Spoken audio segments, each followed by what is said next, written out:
Shipper, one of the school counselors here. Brittany Ullman and Kim Asbill, also counselors, and Mr. Lord's our principal. I've actually got one, believe it or not. Oh, okay. Yeah. And Mariah Russell, our college and career counselors here. We are thankful for Josh Sakalaris for being here tonight from CSI. We're going to be talking about the associates and academic certificate. If you can't hear, get in closer. I know the refrigerators are on, so it's a little bit loud. Their play's just starting, so hopefully that's kind of cleared out. But we're thankful for your attendance tonight. Hopefully we can answer a lot of questions. We met with a lot of your students today. We're going to be kind of covering a lot of the same things and maybe more in depth. So I'll turn the time over to Josh. We do appreciate CSI, how much time and effort that Josh and what he's doing to help our students as we streamline this process of getting our associates here at Rigby. We're very, very fortunate. Yeah. Sweet. All right. Hopefully everybody can hear me, and if you can't, maybe move in a little bit closer. But I'm Josh from CSI. No, I do not live in Twin. I actually live in Idaho Falls, so don't feel bad for me. The drive was quick. Okay. Tonight we are going to talk about the associate's program and the academic certificate, right? And I don't know how much information actually got into your students' brains and then actually got out of the brain into your household. So that's why we wanted to kind of partner with the morning session with a night session just for the parents, okay? Because we want you to be informed. We even said that today. We want your parents to be a part of this, and they rolled their eyes, and they're like, doesn't matter. Absolutely. I'm pretty sure it was you specifically that rolled your, okay, yeah. So we want you to know what is going on in their education, because this is a pretty huge deal. Also, there could be, and I'm just going to drop it out right now, there could be financial obligations, which we'll talk about that. Okay? This is not a timeshare presentation. So there is no locking you in to some weird 20-year contract. Okay? But we'll talk about that. So, your students have shown some sort of interest in this associate's program or just an academic certificate. So maybe we start there. What are the two different types of degrees that your students can get in-house here at Rigby? Okay. One is, of course, the associate's program. It is 60 college credits. It is a liberal arts degree. Do not get hung up on that liberal part, okay? It's not a foofy arts degree from San Francisco, okay?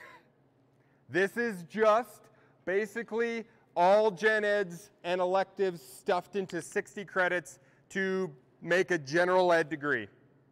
If you feel like you want to call it a gen ed degree, fine, do that. But that's what the certificate is going to say. It's going to be your child received an Associates of Arts in liberal arts, okay? Make sense? So it's 60 credits. The other option is what's called an academic certificate, and that is 36 credits, and it's basically just general education requirements. So we've cut out the electives, the 24 elective credits that you need, and we've just simplified it to just gen eds. You are going to hear this term, gem stamped courses. There's a lot of people that be like, oh, that's gem stamped, right? Basically all it's saying is if the course is gem stamped, it's the same at CSI as it is at BSU, as it is as ISU, as it is as CEI. When they're gem stamped, they travel really well in the state of Idaho. I already know we're going to talk about out of state, which we will, okay? So those are the two options, 60 credits or 36 credits. Or your student might choose not to do this, okay? When I do onboarding training for CSI to train new incoming instructors, one of the key highlights we talk about is the difference between who can take dual credit and who should take dual credit, okay? I'm hoping that the students that showed up at our 10 a.m. session were all super legit, and they all really thought, okay, I really want to do this. I am the one that should take dual credit classes. Because there is a lot of pros, but there is some cons to taking dual credit college courses at Rigby. Okay? Usually we tell you all the fluff stuff like it's going to save you lots of money in college. You're going to get your college career started. You're going to get it done quicker. The state's going to pay for it. But what if the wheels fall off? Right? What if we don't do well? And a lot of students don't know what happens if they don't do well. And they find out in the hardest way. And the state is kind of, when they give you that advanced opportunities money, they want something from your students. Today I made the comment that you sort of think of your student as a small business. And the state is investing their money into that small business. And the way I said it this morning, and pardon me, but if your small business sucks, they want their money back. That's legit. That's fair, right? The feds do the same thing with the financial aid in the FAFSA. They invest in your future through giving you Pell grants or loans. And if you're not a very good business student, they want it back. So if you're withdrawing, if you're getting Fs, your student's going to owe. AKA, you might owe, parents. I'm sorry, but that's kind of the reality. That's why we want to get you in communication about this.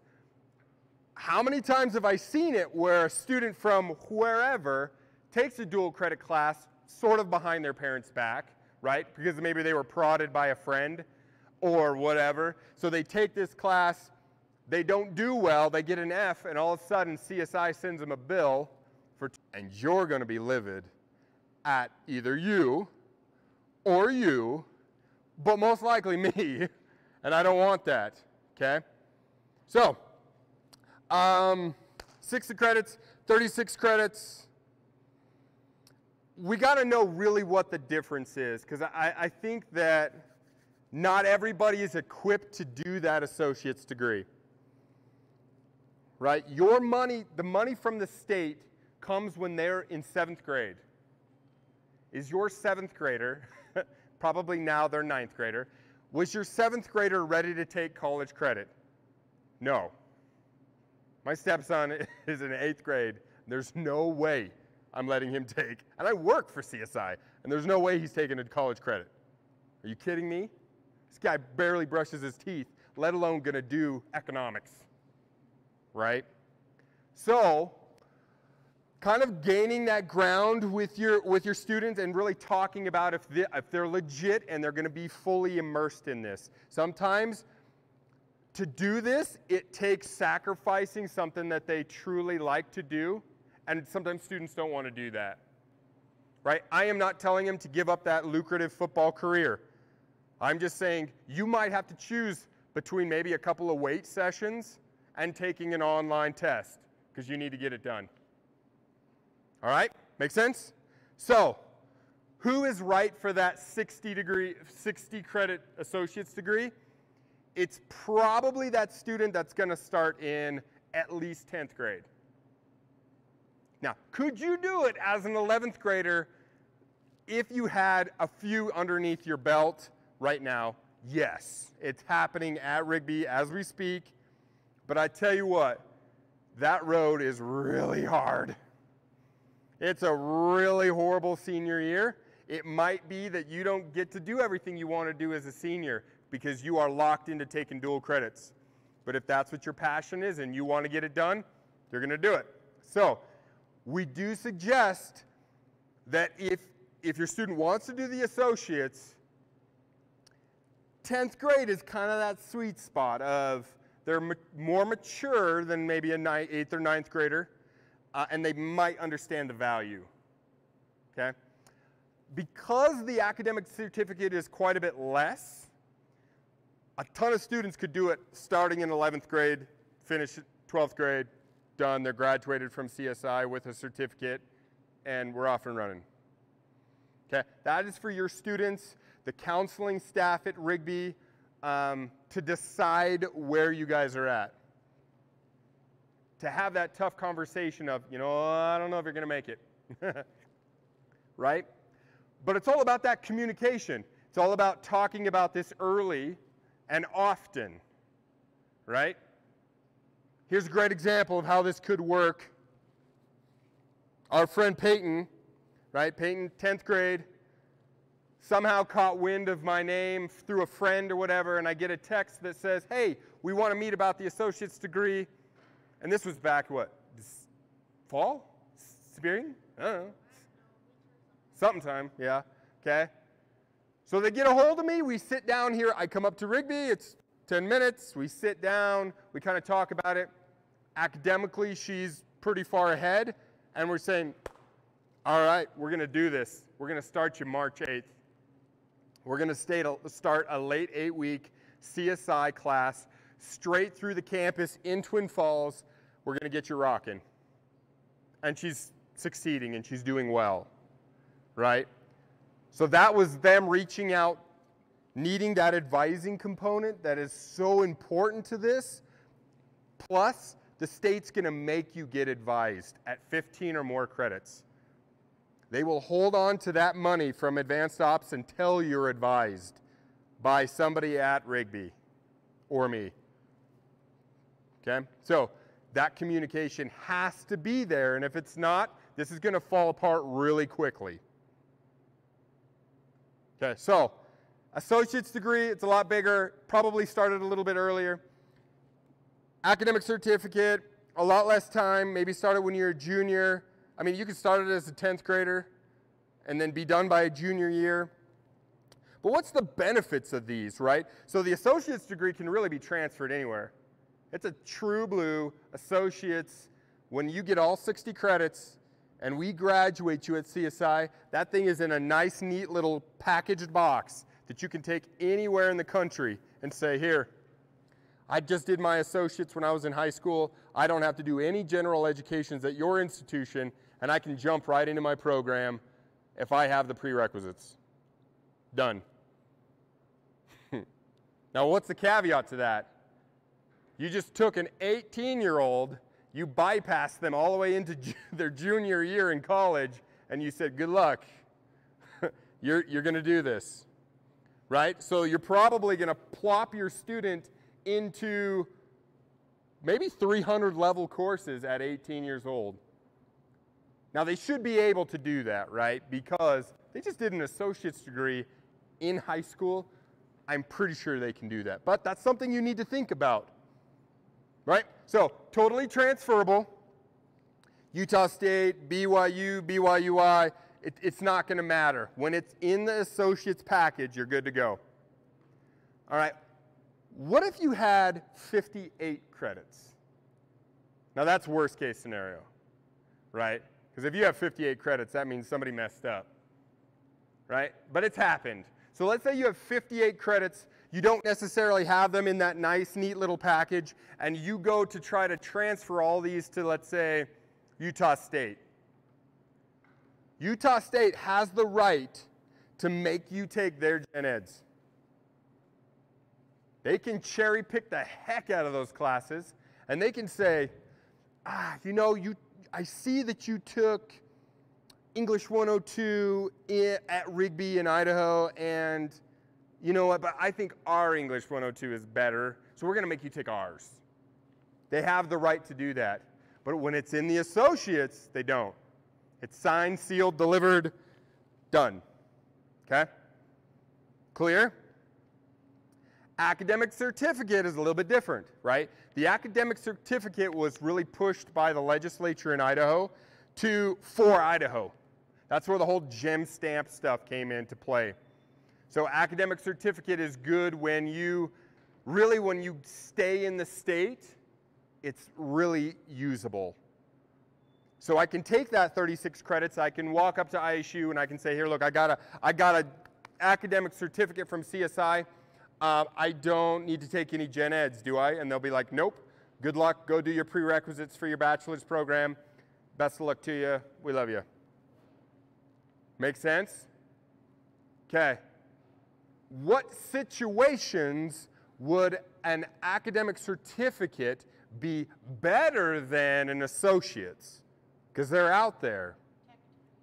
Tech degrees, okay? Maybe welding, right? Because welding just maybe doesn't have a ton of electives to do in college. I'm going to hit you with this one. What about nursing? Right? Because think about it. Bachelor's in nursing, right? You go in there. Have you ever seen a bachelor's, an RN student taking a whole bunch of crazy electives like golf class and tennis class and Dutch oven cooking? No. They don't got no room for that garbage. They're doing nursing classes because they don't have any room for electives, but they still have to do gen ed. Prime example of where an academic certificate might be better than associates. You feel me? Here's the deal though. Oh, high school kids got a lot of pride. You guys got pride. And their friends doing the associate's degree. Well, I can do it too. I can do it. Could be a waste of your time, but you don't care because you're still going to do it, right? There is nothing that says getting a full associate's is going to be absolutely horrible for your college degree. We're just saying if you don't want to waste your time with electives, just do that academic certificate. Okay? Before you jump into that, you need to have a conversation though, right? And maybe these guys are going to call me and they're going to say, what do you think about this? I've been in higher ed a long time, and I've worked at ISU, I've worked at CSI, I've worked in financial aid, so I've just ran the whole gamut of college. So I'm a really credible source in that. Just got to ask. I can't read minds. Okay? But I want that to be clear about the academic certificate versus the associates. Right? Sometimes it is a good option. Okay? Questions? Concerns? Say it to me. One track or the other, one program or the other, from one, you have to fall back into the academic program. Right. So his question was sort of like, is it a track that you have to go towards, right? Like if we say, hey, Mr. Shippen, I want to do the associates, and we put you in this track, and that's it. Signed, sealed, and delivered. If you don't get the associates, you get nothing. That is not how this works. Let's say you get going in the associate's path and wheels fall off, girlfriend breaks up with you, just catastrophe. And you're like, I'm giving up life. I don't want to do it anymore. And you want to divert and you want to take an easier path over to the academic certificate, totally fine. Right? This is what's best for you as a student. It's always about you. That's why we have jobs. It's about you. Okay? Does that answer your question? You are not dialed in to that one track. And heck, can I say this? You might not even be dialed into CSI. CSI is just one college that you could do the associates with. If you got something against Eagles, you could go to ISU, but here's the deal. You're going to be advised by ISU. These guys are probably only going to stick to the CSI plan. I don't want to talk for you, but I think I just did. No, I can speak to that too. You speak to that. So, yeah, CSI is definitely in the business of doing associates. I was at Minico for about 6 years, about 7 years ago, and they did about probably 25 to 30 students that were getting their associates through CSI. And I kind of see the same thing. They really are in the business of associates, not that ISU is not, and we have nothing against any other school. But I will say this, and this is great for Rigby High School, is the fact that we have some resources here, including Josh, to be able to come here. And you would think that he maybe works here at Rigby High School. Okay, I've been here for about a year, and I've yet to see ISU at the building. Okay, I'm just saying that as a counselor here, seeing what CSI can do for our students. And we tried to streamline it, and if you want to go to a different, I don't want to speak for you too, but you go to a different university to get your associate, that is completely fine. We can help you get that. And most of these in the state of Idaho are going to be fairly close. We want to make sure that if you want that complete package of associates, that you get it. Yep. We feel like this is the best thing for our students. Is CSI nationally or regionally accredited? Nationally. Yep. For those of our students that we have gone through this process since last year, my daughter's a sophomore, she's been taking dual credits all year long. So I just want to make sure she's on the right track, that she's got everything that she needs. The classes that we've been using are the same classes that we're using for CSI. Okay. And yeah, without even looking at her schedule or looking at the little fun orange sheet that we're going to give you, I can already tell you she's on track. Okay.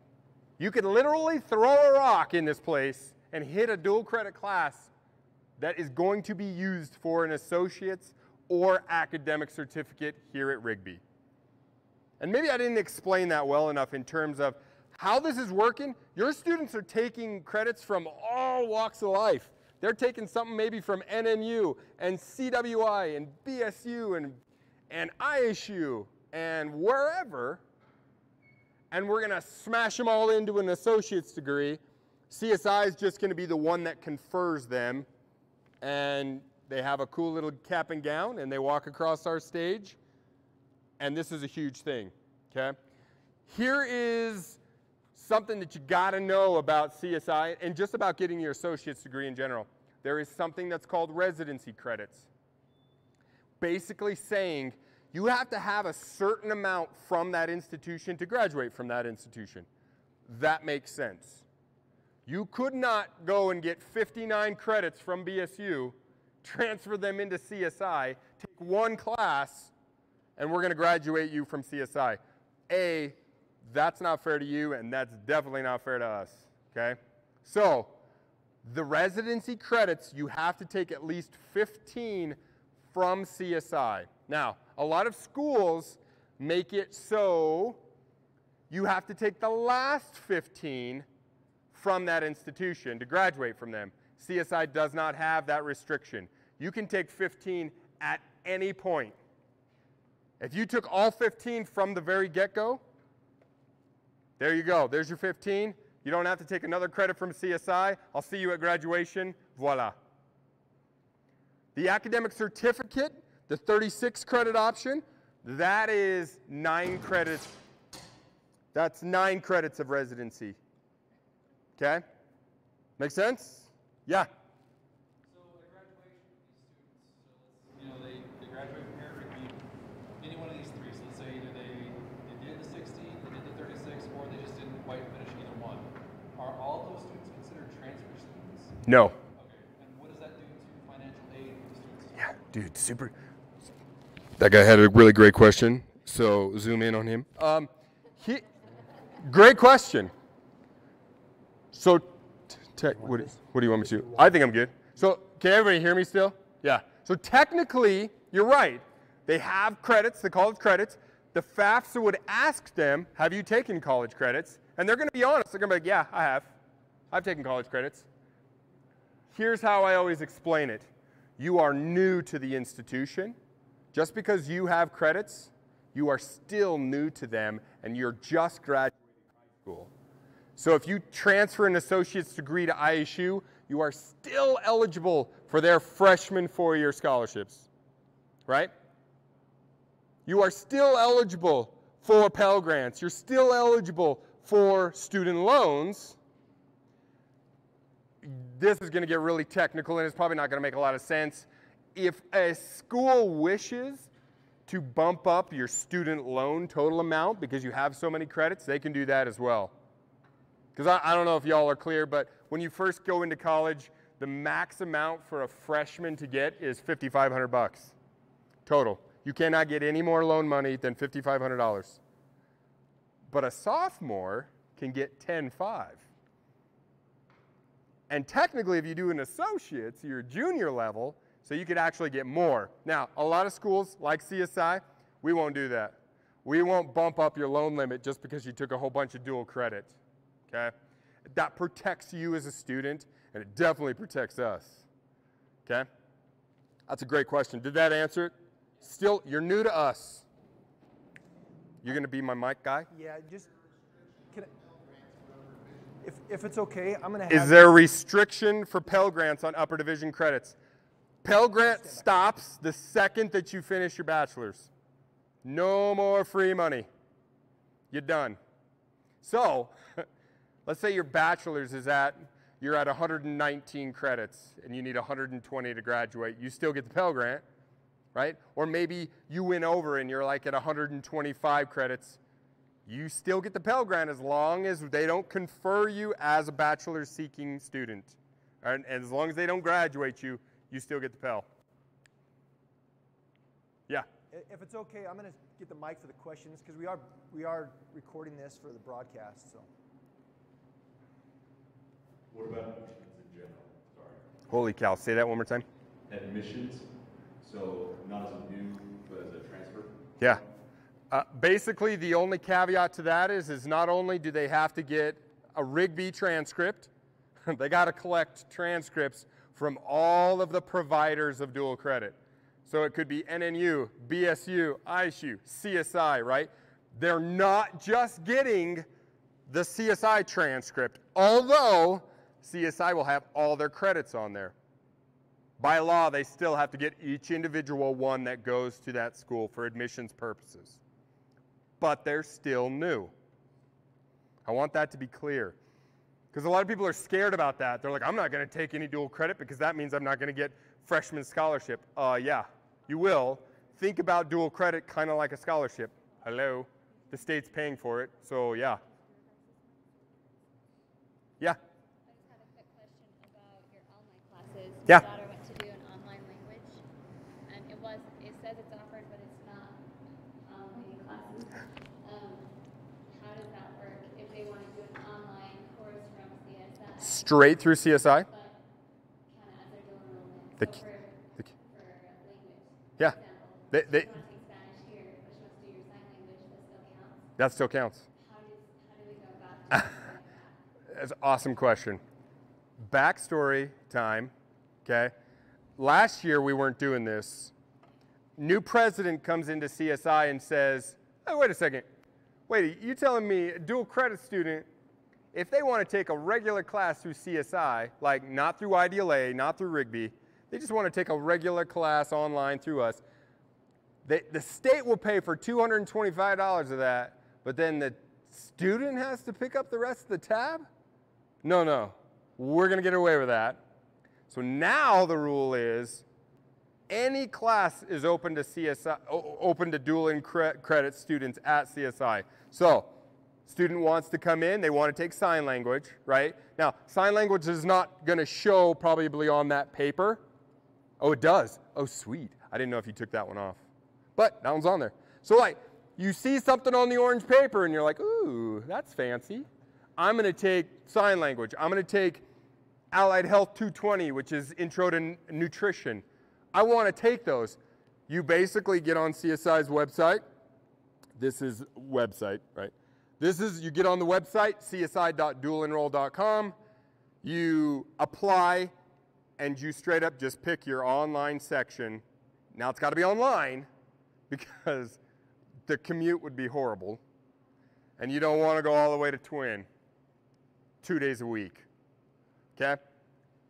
That's what our friend Lil Peyton did. So I put her in straight up econ. She's only taken one or two? One. Yeah, she's straight up econ 201 through the mothership out of Twin Falls, completely online. Not an instructor here, not an instructor through IDLA. State's paying for the whole thing, $225, done.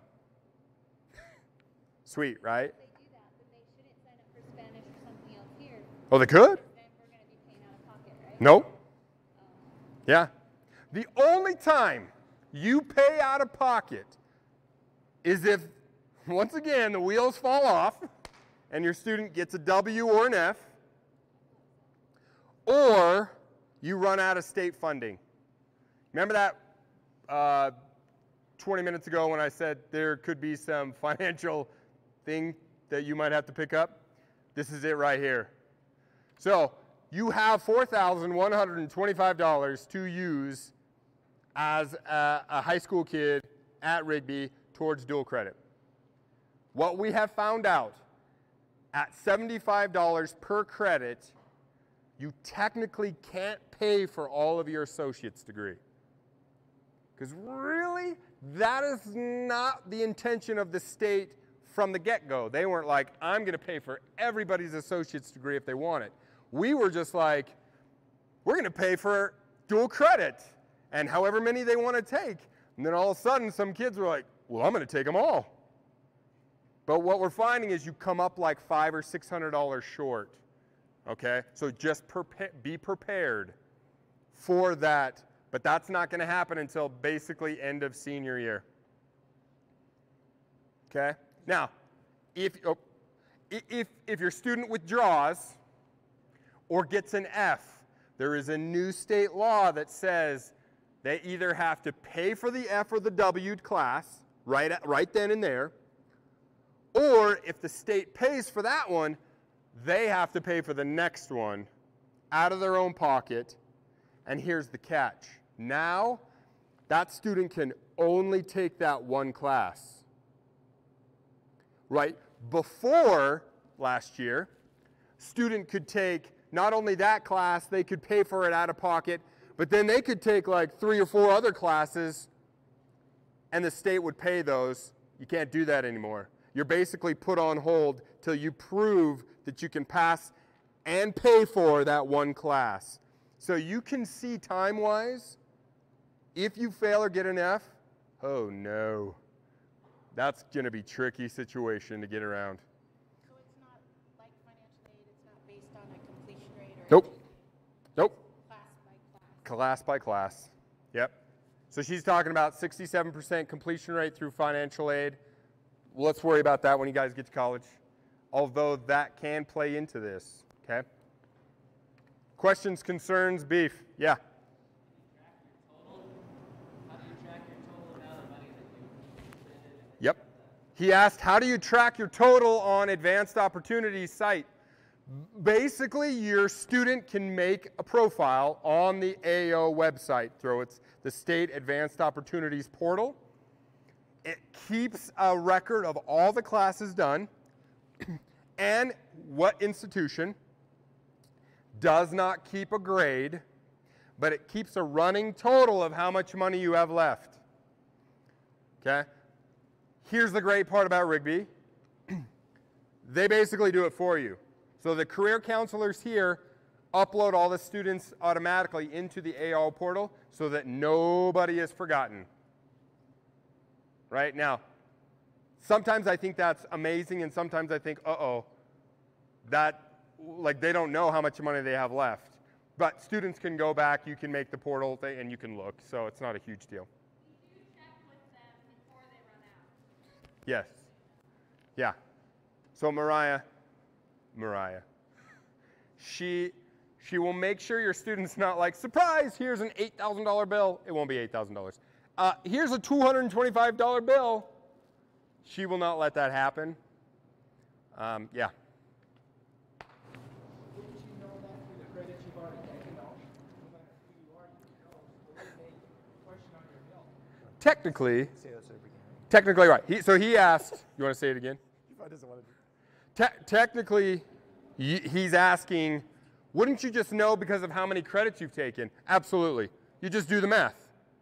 Right? Absolutely. Here's the part that runs into a little problem is if you took AP credits and you took that AP test is $95. So sometimes students are like, oh, okay, wait, I took a $225 class and then, oh, did I take the AP test? I don't remember if I did. Maybe I did, $95 subtract, right? So and then you get into play, like if you take a little bit of workforce training credits, and the state's really paying for a lot of goodies now, which that's kind of why you need to know your running balance. Cool? I'm going to give up on this. Just repeat the question. They're required to take the AP test to pass the class? Or Okay. is it two separate things? The AP test? Yes. Okay. The dual enrollment class is the equivalent of an AP class, and then they're required to pass the AP test. I knew this was going to come up. You guys do have AP 101 or dual credit 101 here or no? We have a few APs. Or it's just AP? We have a few APs. Okay. So here's the deal with English 101, right? She asked, is AP English the same as basically dual credit English 101? Is that what I heard? Sort of, okay. Your students could technically have a choice, right, if they wanted to. They could do AP English, which is really what we offer here, right? We do. Okay. As a junior. As a junior. They could technically take that class, which is not dual credit. They would have to take the AP test at the end of the year. They need to pass it with a 3 or better. State pays that $95, right? And you've passed the test, and you can go to English 102. I want this to be clear because I don't think a lot of people know this about AP. But when you do that, and you send that AP test score of a 3 or better to CSI, to get it on your transcript, we have to transcribe it. So you're going to pay 60% of the cost of that class, and we're going to put it on your transcript as English 101. You want to do that. Okay? That's what you want to do. So either way you're transcribing it, you're paying something for AP. Is it the same as English 101? No, I don't think it is. AP is all your eggs in one basket. Dual credit is, I'm going to build this lovely little grade that kind of ebbs and flows throughout the year, and then we're going to give you a final, and you get a grade like a B or a C or an A, where AP is like, if you get a 2, you get nothing. Okay? Make sense? Did that answer it? Okay. Successfully answered. Okay. That was a good question, though. Yeah. Yep. How do you guys? Yes. Whatever you get. So she asked, if you fail a dual credit class at Rigby, basically how does it transcribe back to Rigby's transcript? Because you know how it's transcribed to me. You got that F-bomb. Yeah, it's the same way at the high school. Whatever you get on that class, you're duly enrolled as if you were taking that class as a high school student. So I want to give you an example of maybe a student just not knowing the rules, right? There was a student in Southeast Idaho who was in a pre-calc class, 5 credits, and he was failing. And he finally just told his teacher, I'm not coming anymore. I'm just going to retake it, and you'll never see that I took it, and it doesn't matter. I'll just retake it and get a new grade. Yeah, son, it don't work like that, right? They'll always see the F.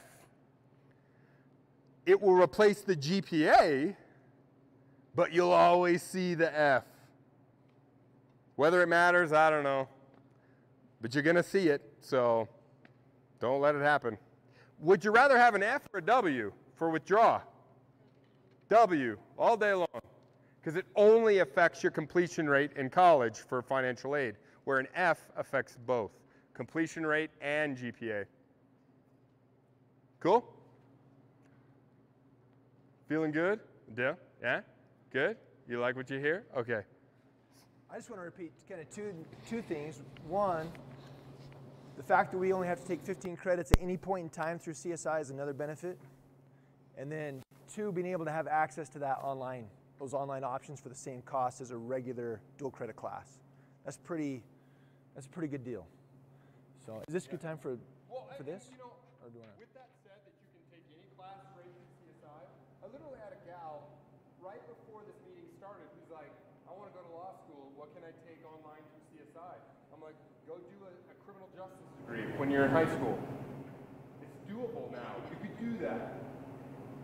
Right? She could take 5 online criminal justice classes through CSI. So instead of graduating liberal arts, she graduates with a criminal justice degree. She's 18 years old. I never had this opportunity. Like, I don't know if the students truly understand how lucky they are. But holy crap, you guys are lucky. Oh my gosh, you guys are lucky. And kudos to the administration and counseling staff here, because not a lot of high schools have the sheer amount of dual credit that Rigby has to do this. I'm going to say this E word, but just know that it's not easy to get an associate's. but it's easier because they've made it possible by having them in person. That is huge. I tell them every day, you guys are so lucky you have 3 in-person science courses. In person. That's insane. Most high schools can't even get 1. They gotta get 3. Yeah.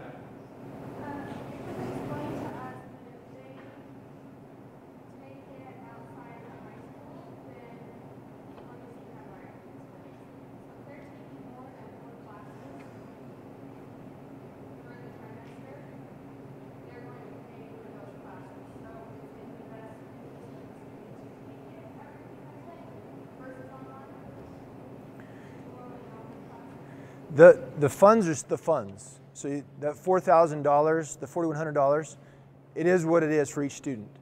So whether you do it online, whether you do it here, you know, if you do the math, $75 times 60 credits, I think it's $4,500. So whatever that point gets to, whether you take it online or not, I don't think it matters. It really. So it doesn't matter if they're taking it at school, so charging the same amount. Yep. Yep.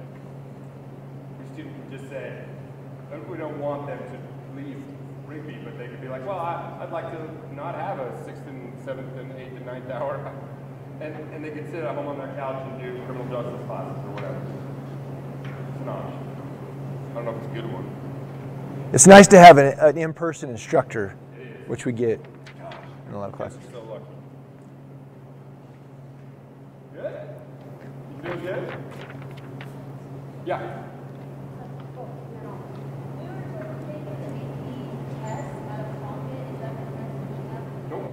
It's basically you're just saving that $95 to use for a rainy day for a dual credit class.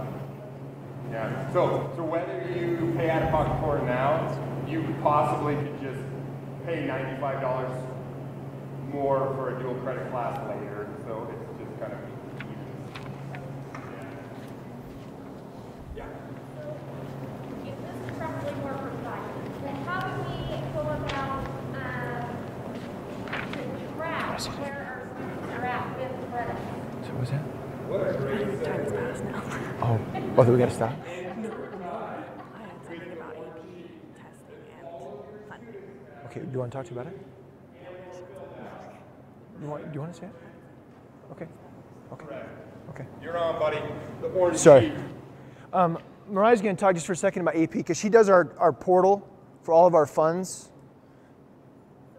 Oh, you got to push the button touch screen.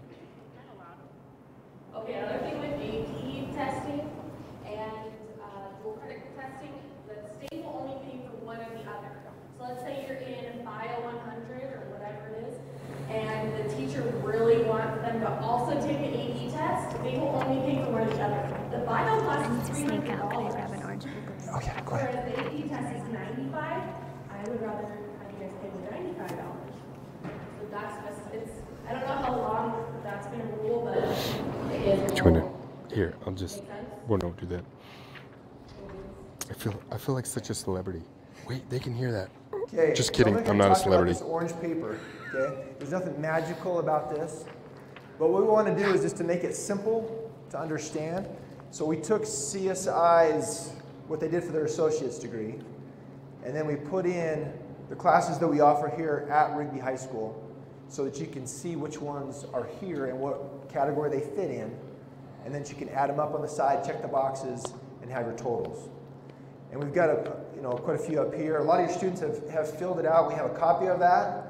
That was kind of how we went to every classroom and talked to all the students about if they're interested, and that's kind of how your student came to be on this list to a degree. I mean, we sent out emailers to everybody and all that kind of thing, announcements. But this is what we wanted to have them fill out just so as a starter. It says on here, if it says at RHS, that's what we offer here. If it says sophomore or junior or senior, that's the year we recommend they take it. We kind of track it because there's some classes that combine, like there might be some conflicts because there's a lot of dual credit classes. But we say these are the classes that you want to take as a sophomore so they don't conflict. If you take that track, it'll all fit. There are classes that don't say at RHS. Those are ones that students have taken through CSI or online that you could take. And there's more than just what's on this sheet. So I want you to understand that. But this is just kind of something that you can have like in hand. This is also in the course catalog online, so it's not just tonight. You can go home and look at it anytime on the course catalog at Rigby High School, rigbytrojans.org. Okay? We do have one that's a green sheet. It's really the same thing as this minus the electives. And the green one is the academic certificate. And that's just so we know when the students come in to meet with us that we know what students are doing what. Kind of helps us kind of track it in the next conversation. We keep it in our office, so at any point in time when they come in, they can take a look at it. The most important thing that these classes also translate into your classes next fall. Now we have done registration, class choice is closed, but you can still look at the classes that you requested. If it's something different than that, you can come and see us. We can make adjustments, but more important than anything is next fall when we do registration that you just double check, you know, what you got before classes start in the fall. And class choice opens up in July or 1st of August, whenever that is. Okay.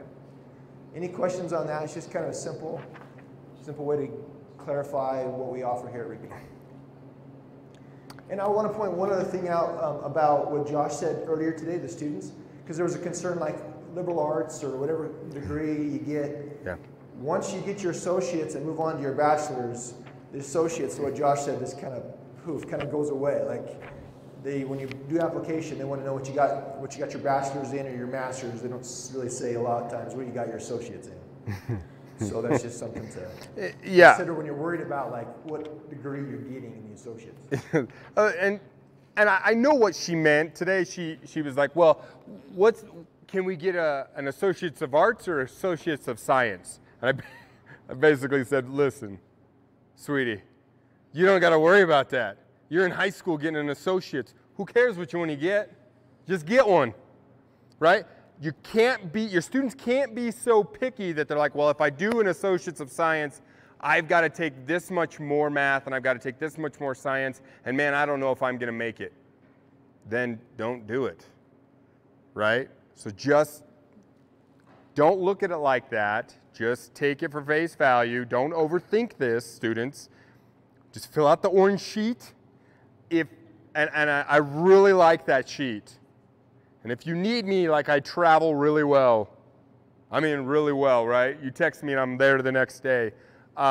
Just because I like to do this. And let's put it in perspective. This is a huge high school, and you guys have a lot of students that want to do this associate's program. I was just at District 93's last night, and they have 40 for their whole district, and I bet you guys have 40 just for your school. So you are decimating all. And I don't know if that's a pride thing, but I think it's pretty sweet. So let's do this, but we got to do it correctly. One other thing you're looking at when you're looking at the sheet, the bottom right-hand corner has 9 electives that we offer here at Rigby. Those are just electives that we had just here. But anything in any category that goes above and beyond your credits goes as an elective. Yeah. Just make sure that's clear. If you, you only need 6 social sciences, but if you take 9, 3 of those goes as electives. Right. Cool. We feel good?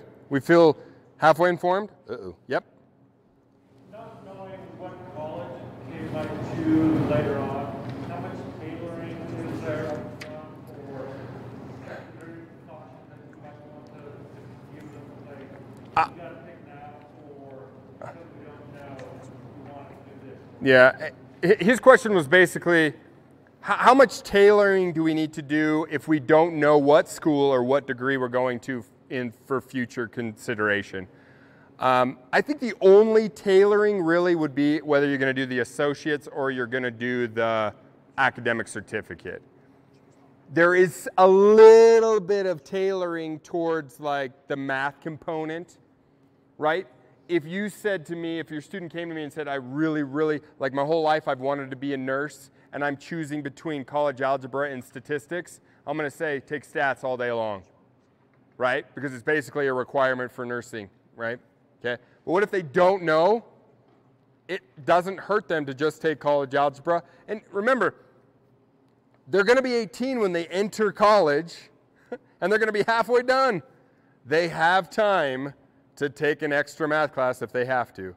You know, if they miss something in high school or a prerequisite, right? They have a year, they can take something. Okay? That's why I always say don't get so hung up on the little niches of this. Sometimes just take what you can get. But there's a little bit of tailoring there, sort of. Make sense? Yeah. You know, there was a young man that came up to me this morning at 10, and he was like, I'm going to MIT. And I said, are you sure? And he goes, yes. And I said, you can take these all day long, but MIT's they're probably going to want to see that you took them, but they're not going to take them. So you need to take MIT's classes. Now, what we've noticed is if you're going to go Ivy League, Harvard, Yale, Brown, Cornell, those big guys, they want to see that you take AP, they want to see you take dual credit, but they're still going to make you take their classes because they're Harvard. What? Because they can. Their tuition's $40,000 a semester. They can do whatever they want. Yeah? MIT offers all their classes online free. Done. Completely free. Everybody go to MIT. Well, no. If you go to MIT, you right. still have to take, but you can get all the information. Right. Yeah.